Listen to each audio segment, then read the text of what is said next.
कोणताही प्रकल्प किंवा कोणताही योजना इतकी सहजासहजी आलेली नाही। विरोधकांकडून एक टीका केली जाते। विरोधकांनी विरोध केला, 100% त्यांनी पूर्ण केलेली आहे। कामामध्ये ते लुडबुड करतात। निंदकाचे घर असावे शेजारी, त्यांचं काही कर्तृत्वच नाही आणि हीच आपली पब्लिसिटी। या सगळ्या आरोपामध्ये तथ्य नाही। त्यांनी केलेले कोणतं काम ते दाखवतील, त्याच कामे पूर्ण शहराला दिसतात। विरोधकांच्या डोळ्यात ती खूप नाही झाली आहेत का ती कागदावर आहेत। विरोधकांकडे आम्ही जास्त लक्ष देणार। कायदा सुव्यवस्थेचा प्रश्न तर शब्द पाळणारा नेता। 10 वर्षात काय केलं असं महेश लांडगे? दादा आमच्यासाठी ब्रँड होते, ब्रँड आहेत आणि ब्रँड राहणार आहे। कहो दिल से महेश दादा फिर से।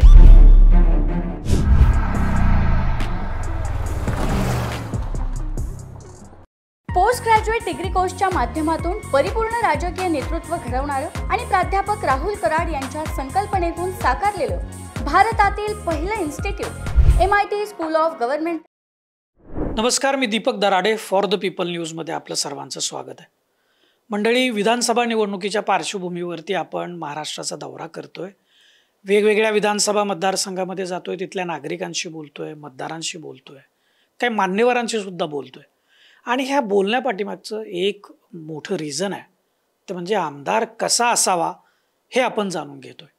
आमदार कोण होईल याच्या संदर्भात अनेक जण चर्चा करतात, पण ती चर्चा जी आहे ती तिथंच थांबते। त्याच्या आजूबाजूला चर्चा होत नाही, विकासाचे मुद्दे त्यामुळे चर्चेत येत नाहीत। परंतु आमदार कसा असावा म्हटलं की मग आमदाराच्या संदर्भातल्या अनेक गोष्टी चर्चेमध्ये येतात, विकासाचे मुद्दे चर्चेत येतात आणि त्या अनुषंगाने एक अतिशय चांगलं असं विचार मंथन होतं। आणि त्याच अनुषंगाने आपण भोसरी विधानसभा मतदारसंघामध्ये आणि आपल्यासोबत माजी नगरसेविका स्विनल मेहत्रे आहेत, त्यांच्याशी आपण बोलणार आहे। नेमकं आमदार कसा असावा, त्यांना काय वाटतं हे समजून घेऊयात। आपलं फॉर द पीपल न्यूजमध्ये स्वागत आहे। नमस्कार। एकूण म्हणजे मी आत्ता जसं म्हणालो तशा पद्धतीनं चर्चा ही फक्त आमदार कोण होईल, कोणाचं पारडं जड आहे याच्या संदर्भात चर्चा होते, परंतु आमदार कसा असावा याच्या संदर्भात फार कमी चर्चा होते। आपणही लोकप्रतिनिधी म्हणून महानगरपालिकेमध्ये काम केलं आहे, परंतु आमदार हा जो घटक आहे तो अतिशय महत्त्वाचा आहे। राज्याच्या विधिमंडळामध्ये तो काम करत असताना आपल्या राज्याची धोरणं ठरवली जातात। जसं तुम्ही शहराचं धोरण ठरवलं त्याच पद्धतीनं राज्याचं धोरण ठरवलं जातं। म्हणून तुम्ही अधिक चांगल्या पद्धतीनं खरं तर सांगू शकाल की आमदार कसा असला पाहिजे, काय वाटतं तुम्हाला?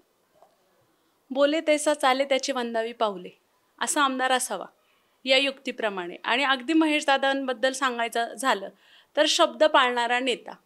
जे जे शब्द दादांनी दिले, जनतेला असू देत, नगरसेवकांना असू देत, किंवा त्यांचे जे व्हिजन आहे त्या व्हिजनमध्ये जे शब्द, जी धोरणं त्यांनी डोळ्यासमोर ठेवली ती पूर्णत्वात 100% त्यांनी पूर्ण केलेली आहे।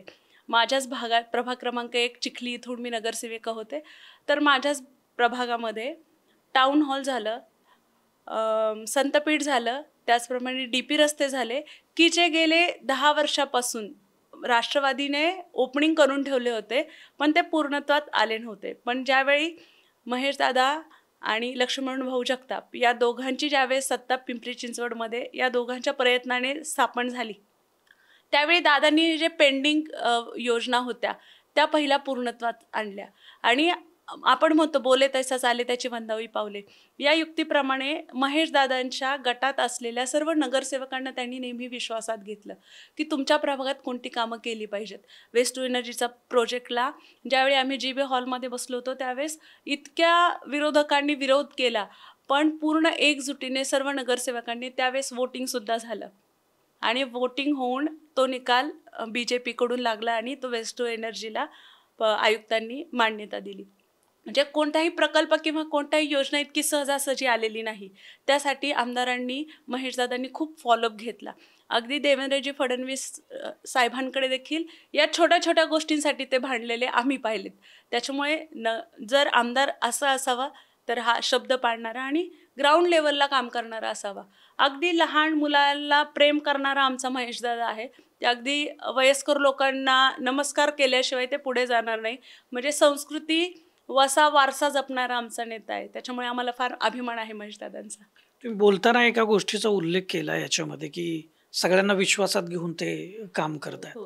परंतु त्याचवेळी विरोधकांकडून एक टीका केली जाते की ते त्यांचे जे सहकारी आहेत कनिष्ठ स्तरावरती काम करणारे राजकारणामधले नगरसेवक असतील, इतर पदाधिकारी असतील, त्यांच्या कामामध्ये ते लुडबुड करतात, अडवणूक करतात, मग त्यांचं मत पुढे रेटण्याचा प्रयत्न करतात.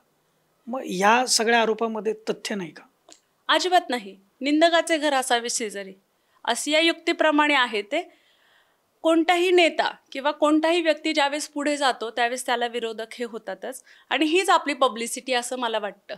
दादा आमच्यासाठी ब्रँड होते, ब्रँड आहेत आणि ब्रँड राहणार आहेत. विरोधकांना त्यांचं काही कर्तृत्वच नाही आहे, त्याच्यामुळे त्यांनी केलेले कोणतं काम ते दाखवतील. त्यामुळे दादांनी केलेल्या कामांना न हे करता ते त्या कामांच्या विरोध बोलतात, कारण त्यांच्याकडे त्यांचं कर्तृत्व नाही आहे. दादांचं कर्तृत्व, त्यांची विकास कामे पूर्ण शहराला दिसत आहेत. आणि आपण शेतकरी कुटुंबातले वाढलेले सर्वजण आहोत, किंवा आपली महाराष्ट्र ही शेतीप्रधान संस्कृती आहे. तर ज्यावेळेस आपण शेती करतो, शेतकरी तो काय पाहतो की आपल्या पिकाला वातावरण पोषक असावं. आता महेशदादां मला वाटतं की भोसरी विधानसभेसाठी पोषक वातावरण असणारा आमचा नेता आहे. आता तुम्ही म्हणताल पोषक वातावरण कसं? पोषक वातावरण यासाठी की दादांनी वेस्ट टू एनर्जी प्रकल्प आणला, ज्यामुळे कचऱ्याचं निवारण होतंय. महिलांसाठी इंद्रायणी थडी आणली, ज्यामुळे महिलांचं सक्षमीकरण होतंय. लहान मुलांसाठी क्रीडांगणे उपलब्ध केली आहे. स्केटिंग ग्राउंड असेल, त्याप्रमाणे फुटबॉल असेल, जलतरण असेल, असे प्रकल्प त्यांनी आलेत. परत ज्येष्ठ लोकांसाठी त्यांनी वाचनालय केलेली आहेत. आणि जे ज्येष्ठ नागरिक दिन असतो त्या दिवशी देखील दादा खूप मोठा कार्यक्रम ठेवतात. त्याच्यामुळे एवढी विकास कामे आहे, संतपीठ आहे, जे महाराष्ट्रातलं एकमेव संतपीठ आहे की जिथे आपल्या संतांच्या शिकवणूक CBSE पॅटर्न म्हणजे आधुनिक पद्धतीचा त्याला देखील कल आहे. असं आधुनिक आणि पौराणिक असं दोन्हींचा संगम संतपीठात आहे. त्याच्यामुळे एवढी विकास कामं केली तर कोणाच्याही विरोधकांच्या डोळ्यात ती खुपणार, आणि ते सलताना त्यांच्या बोलण्यातूनच कळतंय की त्यांना ते सलतंय.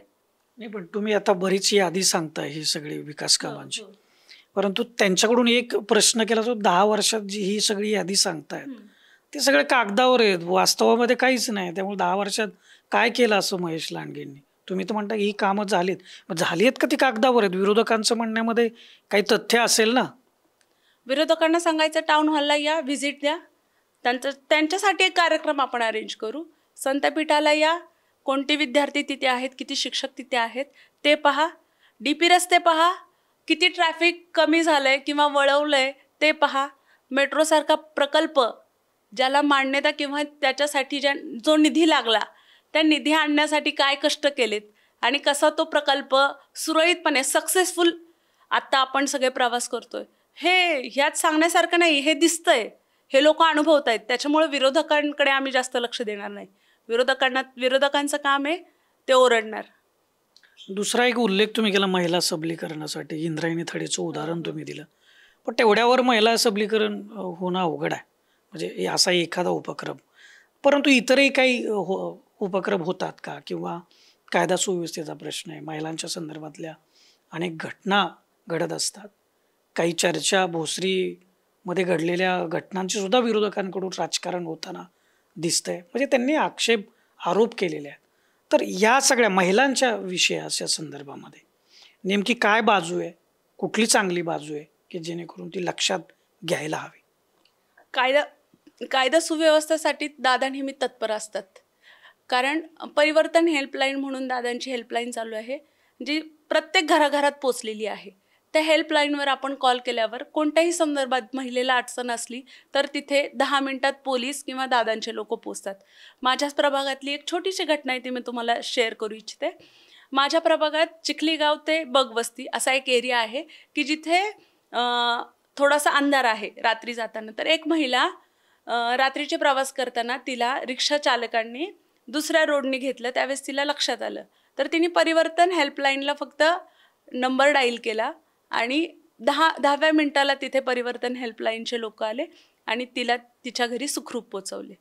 आणि इंद्रायणी थडी हा शिवांजली सखी मंचच्या माध्यमातून उपलब्ध म्हणजे केला जातो. आणि शिवांजली सखी मंच हा फक्त इंद्रायणी थडी जरी 5 दिवसाची असली तरी शिवांजली सखी मंच हा 12 महिने 24 तास अवेलेबल आहे, ज्यामध्ये महिलांना कोणतीही समस्या असो, अगदी कौटुंबिक असो, मानसिक असो किंवा आर्थिक असो, ज्या परीने शिवांजली सखी मंचच्या अध्यक्ष पूजा वहिनी लांडगे, महेशदादांच्या मिसेस या नेहमी तत्पर असतात आणि 100% त्या मदत करतात.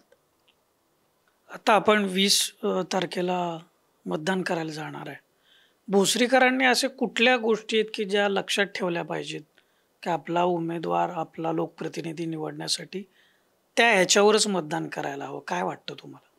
मला असं वाटतं की गेली 10 वर्ष नागरिक दादांना पाहतायत आणि आम्ही खूप चांगलं काम करतोय आणि ज्यावेळेस आम्ही प्रचाराला जातोय किंवा लोकांमध्ये फिरतोय त्यावेळेस आम्हाला खूप पॉझिटिव्ह एनर्जी येते आणि मनातून पण एक असं वाटतं की 100% महेशदादा निवडून येणार आणि आम्ही त्याच पद्धतीने वाटचाल करत आहोत. आणि लोकांना माहिती आहे की 10 वर्ष जर महेशदादांनी एवढी चांगली कामं केली तर अजून महेशदादा किती कामं करतील.